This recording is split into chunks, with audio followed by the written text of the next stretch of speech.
This channel does not promote or promotion any illegal activities. All content provided by this channel is meant only for educational purpose only.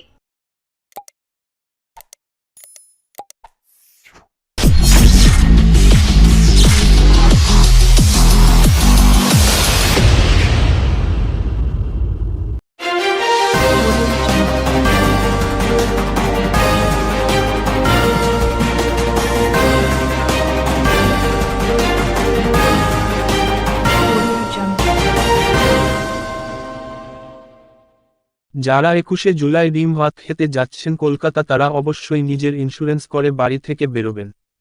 প্রচ্ছন্ন হুমকি দিয়ে লেখা এমনই পোস্টারে চেয়েছে পোলবা দাঁতপুরের ব্লকে। 21শে জুলাই তৃণমূলের শহীদ সমাবেশের আগে এমন পোস্টার ঘিরে চাঞ্চল্য ছড়িয়েছে হুগলিতে। আজ সকালে এই রকম পোস্টার দেখতে পান স্থানীয়রা। কে লিখেছে কারা মেরেছে তা জানা নেই, তবে মনে করা হচ্ছে আগামীকাল 21শে জুলাই ধর্মতলায় তৃণমূলের শহীদ সভায় গেলে বিপদ হতে পারে, এমনই হুমকি দেওয়া হয়েছে এই পোস্টারের মাধ্যমে। পোস্টারের খবর পেয়ে হাজির হয় হুগলি গ্রামীণ পুলিশ। ছবি তুলে নিয়ে যাওয়ার পাশাপাশি স্থানীয়দের জিজ্ঞাসাবাদ করে। আর এ নিয়ে তৃণমূল বিজেপির তরজাও জমে ওঠে।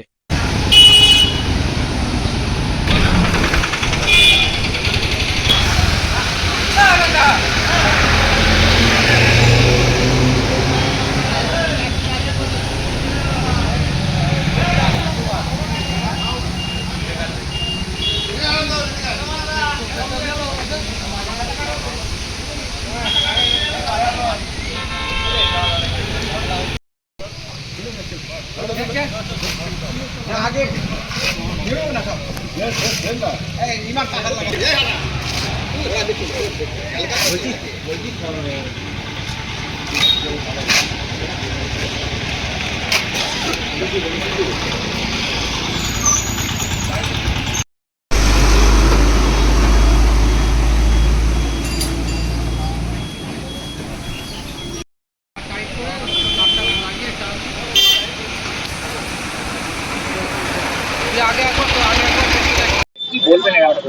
তৃণমূল কংগ্রেসের ইন্স্যুরেন্স লাগে না।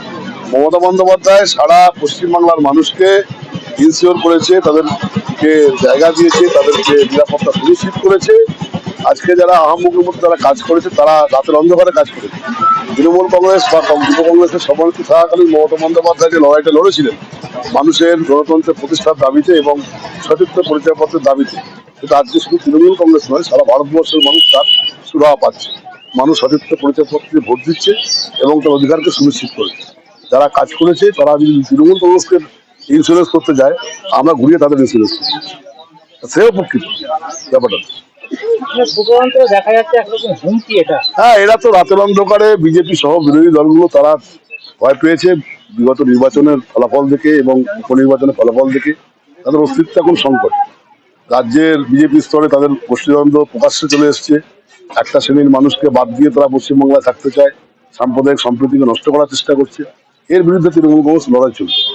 বিজেপি তো বলছে আপনাদের মধ্যে নিজেদের গোষ্ঠীদ্বন্দ্ব, সেই কারণে আমাদের এখানে কোনো গোষ্ঠীদ্বন্দ্ব নেই। কারণ এখানে আপনারা দেখতে পাচ্ছেন আমরা সবাই যে যাকে ভালোবাসেন সবাই কিন্তু একসঙ্গে আমরা এই ঘটনা প্রতিবাদ করছি। বিজেপির তো আর খেয়ে দেয়ে কাজ নেই, এই ধরনের পোস্টার দেওয়ালে সাঁটাতে যাবে। সারা সপ্তগ্রাম তৃণমূলের গোষ্ঠী কোন্দলে ভরা, তাদেরই একটা অংশ হয়তো দেওয়ালে এই ধরনের পোস্টার দিয়েছে। আজকে বিজেপি নিজের কর্মসূচিতে ব্যস্ত। 21 তারিখ থেকে 26 তারিখ বিজেপির নিজস্ব কর্মসূচি রয়েছে। তো সেই দিকগুলো নিয়ে বিজেপি ভাববে না এদের এই ধরনের পোস্টারগুলো নিয়ে বিজেপি মাথা ব্যথা করবে?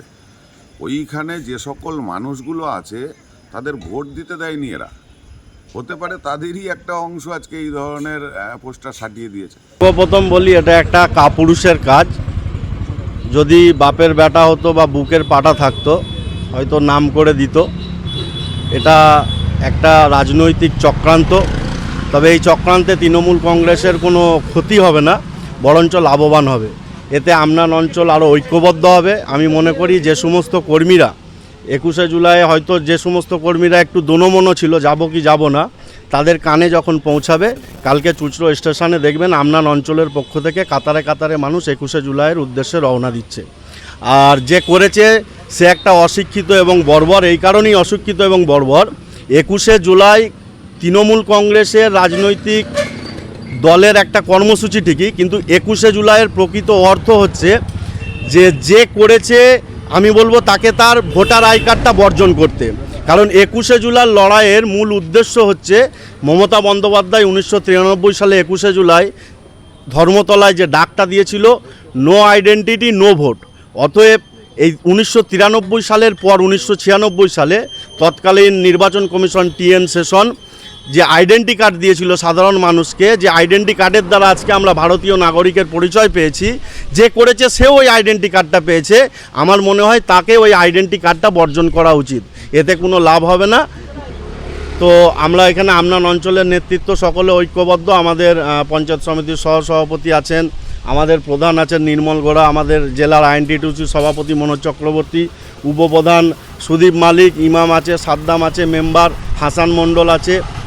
আমরা ঐক্যবদ্ধভাবে আগামীকাল আরও ঐক্যবদ্ধভাবে আমরা 21শে জুলাইয়ের মঞ্চে যোগদান করব। মমতা ব্যানার্জি জিন্দাবাদ।